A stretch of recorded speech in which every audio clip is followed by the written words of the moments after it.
নমস্কার বন্ধুরা, welcome to my channel SB explorer.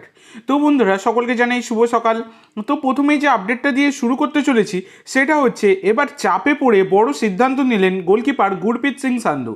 তো ব্যাপারটা হচ্ছে, গুরপ্রীত গতকালকে একটি পোস্ট করেছিলেন তার সোশ্যাল মিডিয়ায়, যেখানে তিনি মোহনবাগানের গোলকিপার ভিশাল কাইত, যিনি মোহনবাগানের যেমন গোলকিপার তেমনি কিন্তু জাতীয় দলেও এবারে সুযোগ পেয়েছেন। জাতীয় দলের দুখানা ম্যাচেই তিনি কিন্তু প্রথম একাদশের সুযোগ পেয়েছেন।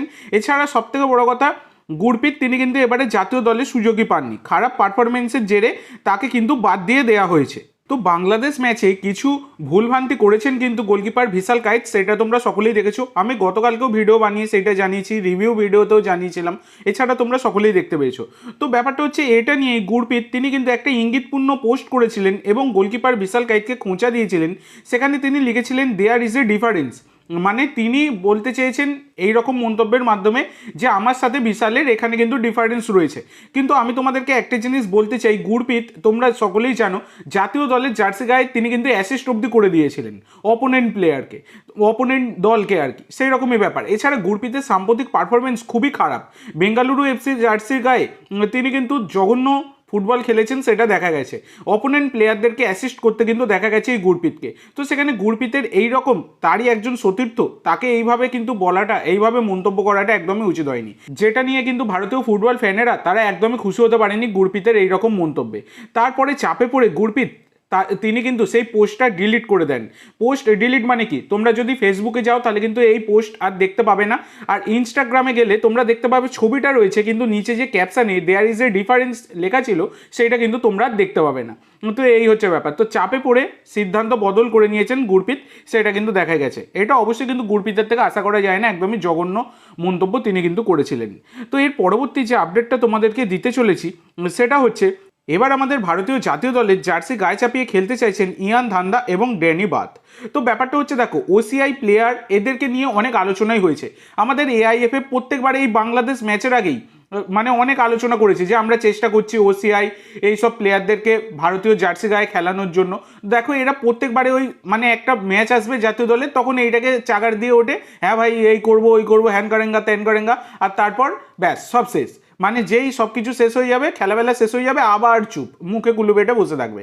সেই রকমই ব্যাপার, সেই রকমই শুরু করেছিল বাংলাদেশ ম্যাচের আগে যে আমরা এই চেষ্টা করছি ওই চেষ্টা করছি। দেখো আমি এই নিয়ে কিন্তু তখন আপডেট দিইনি, আমি জানি ওই সব নিয়ে আপডেট দিয়ে লাভ নেই ভাই, কবে কী হবে কে জানে, বেঁচে থাকতে থাকতে দেখতে পাবো কি ওসিআই প্লেয়ারদেরকে, তাও জানি না। যাই হোক ব্যাপার, এবার ব্যাপার হচ্ছে ইয়ান ধান্দা এবং ড্যানি বাথ এরা দুজনে কিন্তু আমাদের জাতীয় দলের যে ম্যাচ ছিল বাংলাদেশের বিরুদ্ধে, সেই ম্যাচে ড্র করার পর মানে এআইএফএফ যে পোস্ট করেছিল ইন্ডিয়ান ফুটবল টিম থেকে, মানে ম্যাচটা ফুল টাইম হওয়ার পর সেখানে কিন্তু তারা কমেন্ট করেছিলেন এবং তারা কিন্তু নিজেরাও চাইছেন আমাদের জাতীয় দলের জার্সি গায়ে চাপিয়ে খেলতে। কিন্তু কি করছে এআইএফএফ, সেটাই হচ্ছে কথা।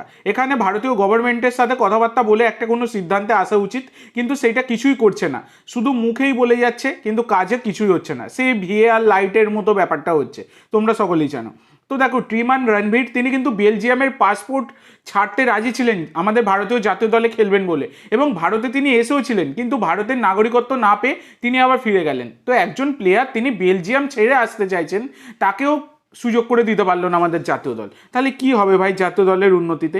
এই হচ্ছে ব্যাপার। তবে এই ইয়ান ধান্দা ড্যানি বাথ এরা কিন্তু খেলতে চাইছে। এছাড়া এর আগে 55 জন প্লেয়ারের নাম শর্টলিস্ট করে রেখেছিল এআইএফএফ, তাদেরকে খেলাবে বলে জাতীয় দলের জার্সি গায়ে, মানে বাইরের প্লেয়ার আর কি, ওসিআই প্লেয়ার। তো দেখা যাক আমরা বেঁচে থাকতে থাকতে ওসিআই প্লেয়ারদেরকে আমাদের জাতীয় দলের জার্সি গায়ে দেখতে পাই কিনা। তো তোমাদের কি মনে হয় এই বিষয়টা নিয়ে অবশ্যই সকলে কমেন্ট করে জানিও। তো পরবর্তী আপডেটে যাওয়ার আগে তোমাদের সকলের কাছে আমার একটাই অনুরোধ, যারা যারা চ্যানেলে প্রথমবার এসেছো অবশ্যই সকলে একটা করে সাবস্ক্রাইব করে দিও। তোমরা সাবস্ক্রাইব করে রাখলে পরবর্তী ভিডিও বানানোর মোটিভেশন অনেক বাড়ে, সেক্ষেত্রে অবশ্যই সকলে একটা করে সাবস্ক্রাইব করে দিতে ভুলো না।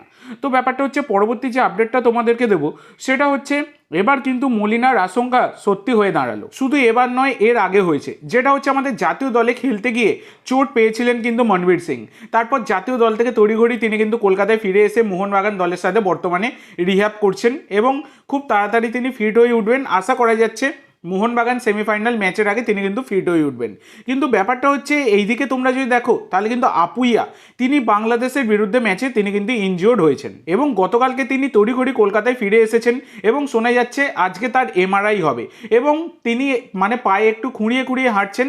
তবে শোনা যাচ্ছে তার ইনজুরিটা খুব একটা গুরুতর নয়, তারপরেও কিন্তু এমআরআই হওয়ার পরেই পুরো কনফার্ম বিষয়টা জানানো হবে আর কি। তো এবার দেখা যাক, আশা করব আপুইয়ার চোট খুব একটা গুরুতর হবে না এবং তিনি কিন্তু সেমিফাইনাল ম্যাচে অ্যাভেলেবেল থাকবেন, এটা কিন্তু আমরা আশা করব। তো দেখা যাক কী হয়। তো পরবর্তী যে আপডেটটা তোমাদেরকে দেবো সেটা হচ্ছে মার্কাস মোহনবাগানকে নিয়ে একটি গুরুত্বপূর্ণ আপডেট কিন্তু দিয়েছেন।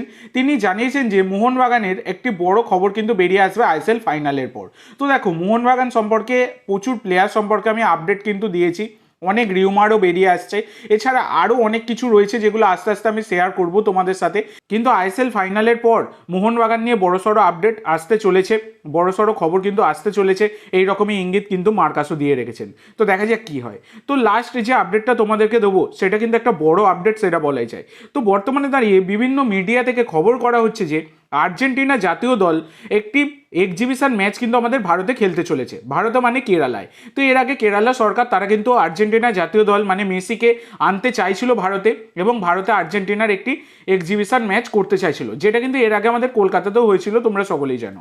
তো এবার ব্যাপার হচ্ছে অক্টোবর 2025, এই 2025-এর অক্টোবরে আর্জেন্টিনা জাতীয় দলের একটা প্রদর্শনী ম্যাচ করতে চাইছে কেরালাতে। তো এবার দেখা যাক কী হয়। তো এই বিষয়টা নিয়ে খবর পাওয়া গেল, সেই কারণে আমি তোমাদের সাথে শেয়ার করে দিলাম। তো আজকের জন্য এইটুকু বন্ধুরা, ভিডিওটি ভালো লাগলে অবশ্যই লাইক করো, শেয়ার করো, আমার চ্যানেলে প্রথমবার এসে থাকলে চ্যানেলটি সাবস্ক্রাইব করো আর কমেন্ট করে জানাও ভিডিওটি কেমন লাগলো। ধন্যবাদ।